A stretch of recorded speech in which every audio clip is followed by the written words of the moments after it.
Welcome to the WRC podcast. I'm your host, Katrina Marie, and you're in the right place.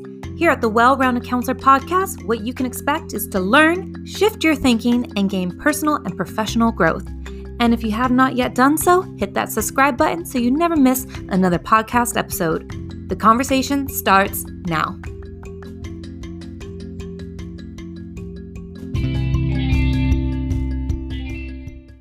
Welcome back, everybody, to another episode of the Well-Rounded Counselor podcast. Today, I have Miss Jamie LeDawn Roya, who is originally from Houston, Texas.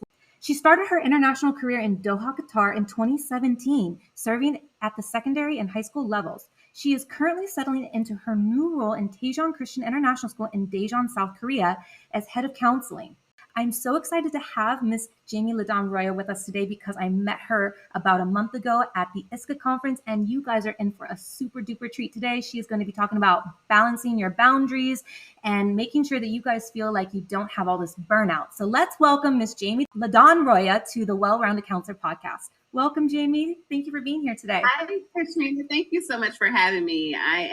It was so nice to meet you in person after becoming LinkedIn friends, right? And I remember seeing all your posts. And so it was incredible to put a face with that name on that digital platform. So thank you for having me. Absolutely. Absolutely. And I really learned so much from your session. I was like, oh my gosh, I have to have her on my podcast because this is what I preach. I preach balance in your life and being a well-rounded counselor. And well-rounded doesn't mean just professionally, but it also means personally and taking care of yourself. So I really want to dive into this topic with you today. And I know that I kind of talked a little bit about your background, but is there anything else you want to add about, your journey and kind of where starting all these boundaries and creating a little more professional balance work life was important to you? I think it became more evident that it was a need for that balance and for setting boundaries when I moved into the international sector. Because a lot of times you live with your coworkers, you work with your coworkers, you may have extracurricular activities with your coworkers. There's a lot of blended things that take place as a result of that. So naturally, people are very comfortable with you because they see you in different areas of your life. But it's important that in order to maintain our own sanity and also just to have that limited outcome of burnout is that we set those boundaries and maintain those professional relationships. Yes, it's okay to have friends that you work with, but they need to know that when you're in the school building or whatever organization building, that there has to be boundaries. And so I really learned how to build this capacity when I moved abroad. That's so helpful because a lot of times, like you said, our work colleagues become our friends. And how do you cut off that communication about work and enjoy actually what you're doing and enjoy the international lifestyle with people? Because we know that it can be a little challenging to make friends outside of work in a new country at first, so it is so important. And so let's just talk about some common examples and boundary violations that school counselors might encounter with either students, parents, administration, or other members of staff. Yeah, I think the biggest boundary breaker that I see happening is with our time. They pop into our office, they come to our door and they're like, hey, you have a minute? And because we're not actively meeting with someone or because we're not sitting in a department meeting, they feel as though if we're sitting at our desk, then we must have time to have whatever conversation that they want to broach at that time. And it's not true, right? We have a lot of clerical work that we have to do as counselors. We have scheduling, we have planning. And so because we don't look like your traditional teacher sitting in a classroom with students, oftentimes I think when we're in our office that we have just free time, right, to be able to meet the needs of everyone that we encounter. One of my biggest pushes with teacher is for you to be calendar driven. And so, letting them know that I do use my calendar. It is usually full. And the way to insert yourself onto that calendar is by following a proper referral process.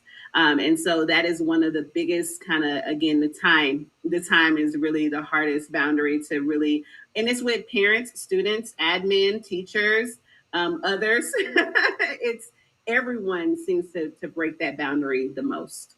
Yeah, time is something that is almost like invisible, and people think we as counselors, because we're not in the classroom, we have more time, like we're sipping coffee and having like breakfast and mimosas, like they think that we're just chilling out waiting for kids to show up at our door, and that's not the case.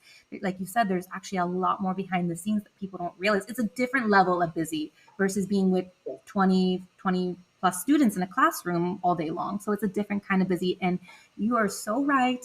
Time is, one of the biggest violations. So I completely agree with you.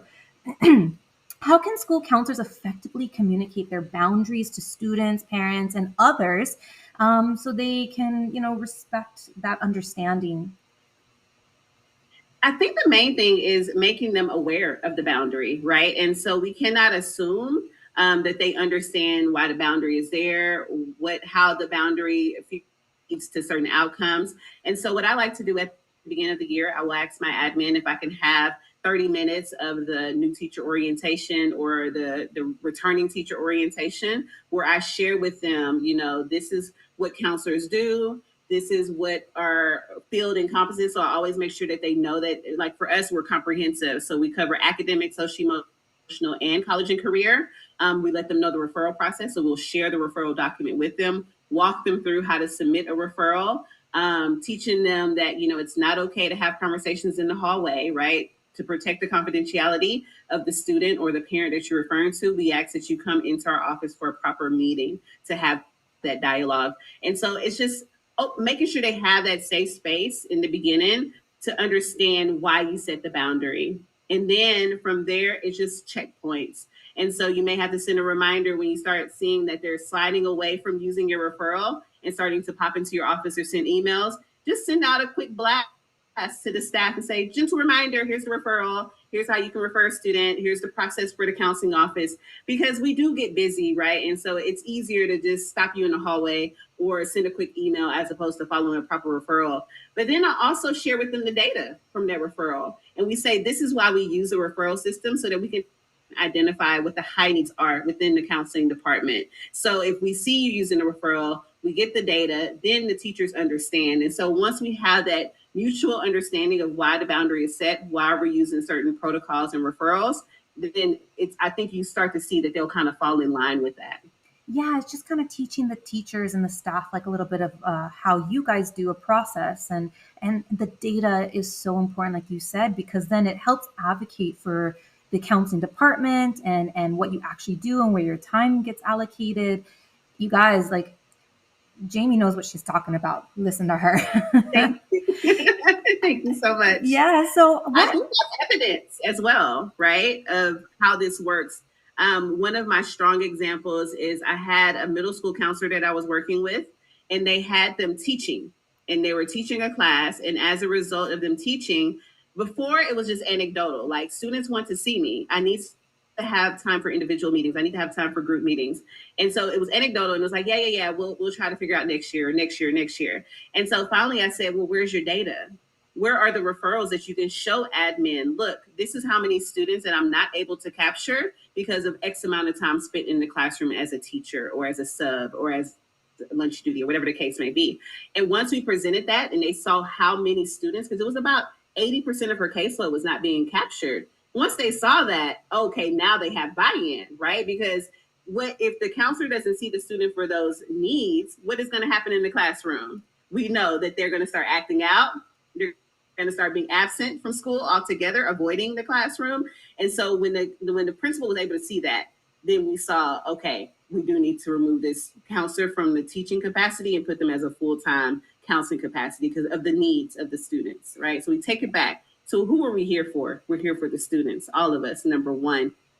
And so we need to be able to operate in that capacity.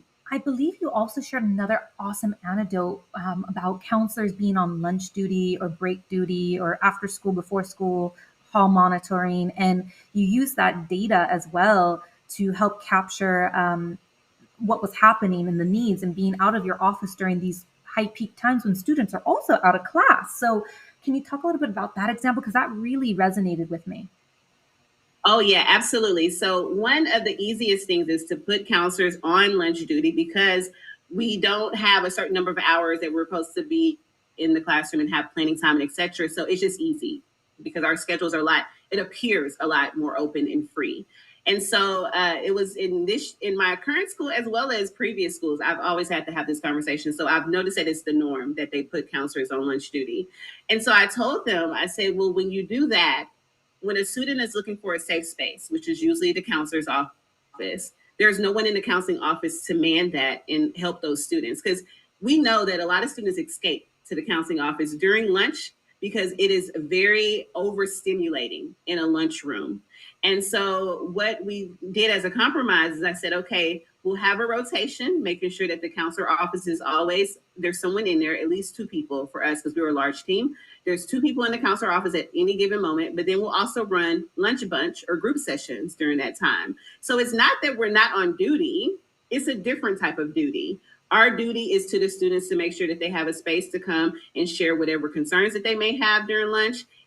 It's a space for them to have that's quiet, that's not the hustle and bustle of a lunchroom. But then also we can do some very targeted kind of topics in group counseling or lunch bunch sessions that are addressed during that time. And so again, I don't say set up a boundary and not offer an alternative. So that's another thing that I stress when I'm setting boundaries is that this is what we can do instead. So it's not saying, nope, we can't do that. We don't want to do that. We don't have time for that. It's saying, no, this is a better use of my time is to do this. And it's going to be in alignment with your ISCA standards, your ASCA standards, whatever counseling standards that you're following, you're using that as your kind of rationale, right, of why you should be functioning in that capacity. That is so beautifully said. And we do something similar. You know, we have a large team. We're also comprehensive. We also have something called Lunch and Learns where it's targeted to certain groups or certain grade levels. So again, it's reminding how to reallocate our time, but still being out in the halls, still being seen,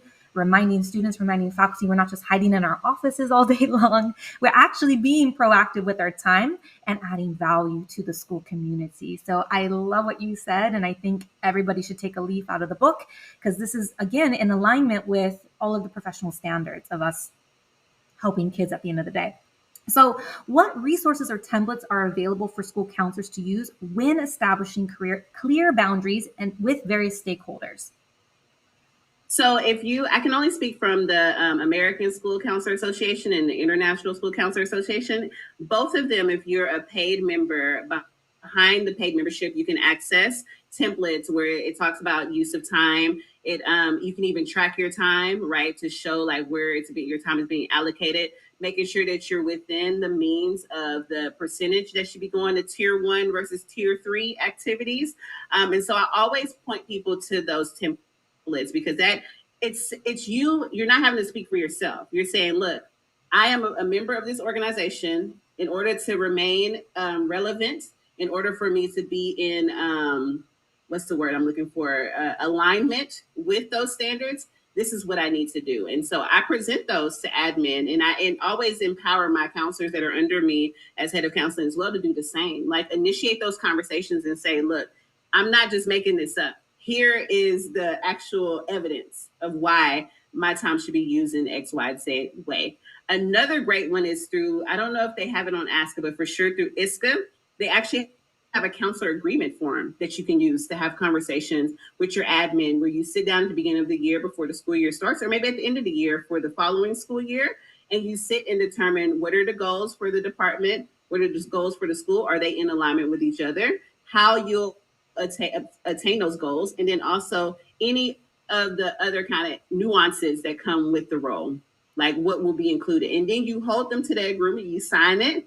And then anytime you have an appraisal conversation, anytime you have a conversation about why you cannot do something but should be doing this instead, you can bring out that agreement. And again, these are all templates from national or international organizations. So it's not coming from you. It's coming from who you're being held to as an ethical and moral responsibility.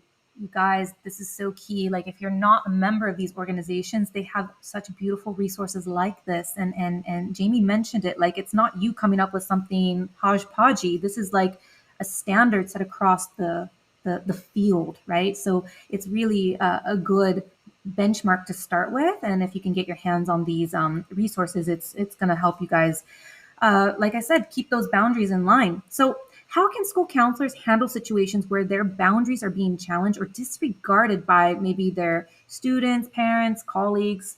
Have you encountered this before? Absolutely. From all of the above. So what I like to do is I will get, like, say if it's a email boundary. So one of the biggest ones is when we're on holiday and breaks. They think that because they're wanting to work on things during their holiday or break, parents and students want to be able to access the counselor. And so my counseling department, we have our meetings every Friday, and that's usually before the start of a holiday, right? Because holidays start on Monday, and we will put our out of office on. So that's a very kind of gentle reminder that we set a boundary and that we're not working during our holidays or breaks.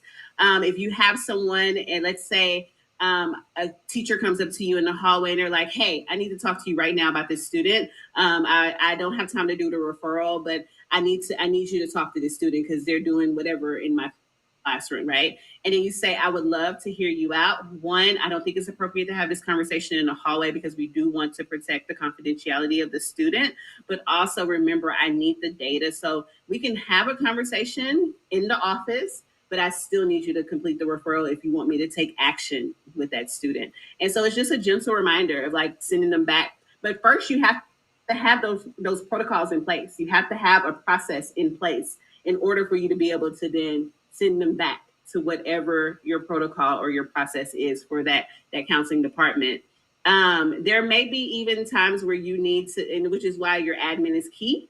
There may be times where they'll run up the ladder and they'll go talk to your admin, right? But if you have been very transparent and explicit about your boundaries with your admin and you have that counselor agreement, they will support you, right? So they'll be like, oh, there's a referral that you should follow. I'm very aware of what they're doing in the counseling office, and they'll support, right? So they'll also redirect them. And so it's important to have that transparency. So that way it doesn't feel like, oh, well, they talk to Katrina in the hallway, but they won't talk to me. And you have to be consistent, right? No matter who the person is, no matter what level they are, because sometimes people feel that because they're admin, my job is at stake, so I have to do it. No, if you set the clear, transparent expectations from your department, then you can hold anyone to that. Absolutely. You said something, being consistent across the board. So when you work on a team, for those of you that are independent by yourself, like that's quite easy to manage because it's just you following that process, being strict about it. But when you're on a team, everybody on that team also needs to stick to that same story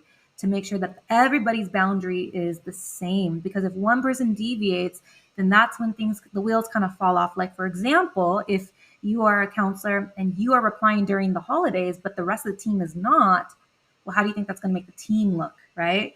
So we all got to be consistent with these boundaries and be in agreement and agree on what works, what doesn't work. And sometimes there are different school settings that permit certain things and don't. It all depends on your context. But for the most part, you can provide a resource sheet in your out of office and with some basic Q&A. So in case people are looking for answers, you've provided something in your out of office message, or provide your administration like an emergency or non-emergency kind of list where this is what we do. So this is kind of to help everybody be on the same page so everybody can have that boundary in place. So thank you for sharing that. I really like the idea, Katrina, that you brought up about putting a resource, because a lot of times it's because they feel like they hit a dead end. But if you give them a resource page, I'm adding that to my toolkit. Thank you for that. It does have them walk away with something. So at least they're not feeling like, oh, I guess I can't do anything now because I don't know what the next step is. So that would take pre-planning. That would take a lot of anticipation of but we know that as professionals, if we're taking our data, if we're collecting the data and looking at historical context, you should be able to kind of anticipate what are some of the things that they'll be requesting. Yeah, definitely. You're welcome. And definitely through certain times of the year, we know like certain grade levels are going to be a little bit more needier with certain topics than others. So you can kind of tailor those resource sheets accordingly. So that's what we do. But let's change gears a little bit because I'm curious about this, Jamie. So are there any self-care practices or techniques that school counselors can implement to prevent burnout while upholding their boundaries at work? 100%. A simple one is taking a mindfulness break.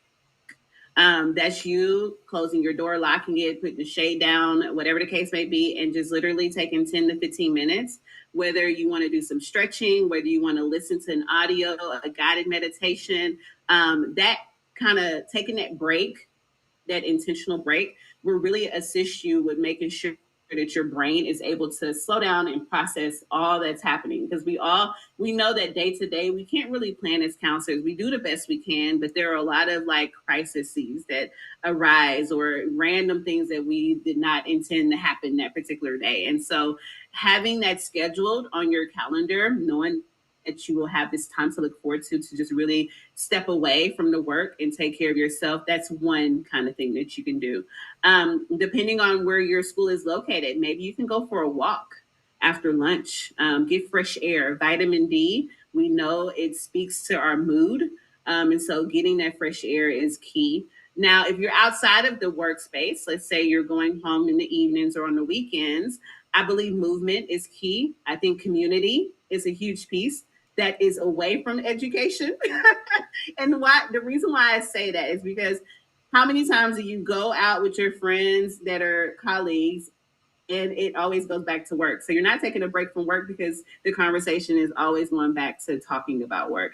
But when you're friends with people that are not in education, it's very rare that the topic of your job will come up. And so I think it's important to have, again, that boundary, right? Setting that boundary that when you're out for work, you're actually clocked out completely. And then just maintaining your why. That is a part of self-care, because when you have your why, when you know your purpose and the intention behind being a counselor and why you do what you do, that's going to really help you push past those very tough days, or those days where you're like, I quit. I can't take it no more. I'm over it. This is too much. When you kind of reflect on why you started, or you have those highlights, I think it's important to journal, and you write down any highlights in your career. It helps with that self-care as well. Absolutely. I love that. Some of the things that I do as well is we used to have something called like Wellness Wednesday, where we would take 15 minutes as a team and we would do like a game, or we would talk about something non-work related, or we would all do like a show and tell or share a funny story. Again, just to build team camaraderie, a little bit of just lifting the mood, or just breaking up the monotony, not monotony, but maybe the day was just chaotic, or it was a little slow, or whatever. Sometimes we couldn't get to it because of the way the day fell, but we tried to stick to that sacred time of just 15 minutes, just to kind of help us through the week, get us through that last stretch of the week. So we would do it on a Wednesday, and it was kind of something we would all look forward to. Or we would just bring a baked good and share something somebody baked, and indulge over that. So it could really look like anything. All of your tips were amazing. I'm definitely going to do some of them as well. So I love that. Are there any other key things that people could do that maybe we didn't talk about yet, that they could really implement as a boundary in their workplace and help prevent any burnout? Any final thoughts, any final key things that somebody can take away from this episode? I think the important thing is to start with whatever you have. I know it sounds like very sophisticated and it seems complicated when you talk about it in a big holistic manner, but just what is that one thing that you can do this week, this month, the rest of this school year, to start putting people in that mindset of going towards a bigger boundary. I don't expect people to just come in and just, tear everything down and say we're starting from scratch. I think it's important to assess where you are and then implement boundaries bit by bit, right? Maybe your first thing is having a conversation with your admin. Maybe your first thing is to start putting it out of office. Maybe your first thing is to create a referral that you'll use for the next school year. And so start somewhere, but don't make it too complicated to where you can't be consistent. And then therefore the boundary is kind of shifting depending on what's happening within the context of your school.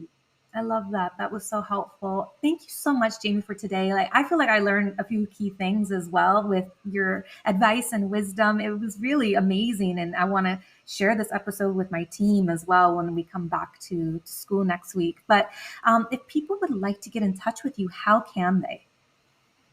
I'm on LinkedIn. So it's Jamie L. Roya.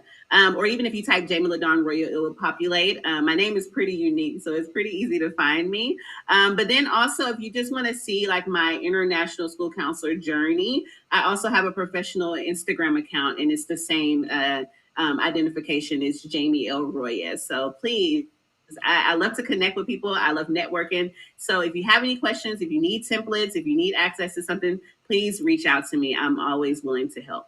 Thank you so much, Jamie, for your wisdom today. And thank you, everybody, for joining in. I'm going to be leaving all of her details and links below in the show notes, so don't you worry. As always, I got your back. So thank you all for joining us on today's episode. Thank you, Jamie, for your time today. And we will catch you guys all on the very next episode. See you.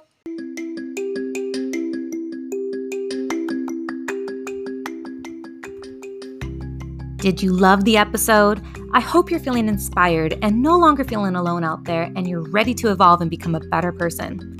Make sure that you share this podcast or take a screenshot and post it on your social media. That's how you help spread this podcast organically, and people can find it much easier when you share, or share it with a loved one. I'm your host, Katrina Marie, and make it your mission to be a blessing in someone else's life today.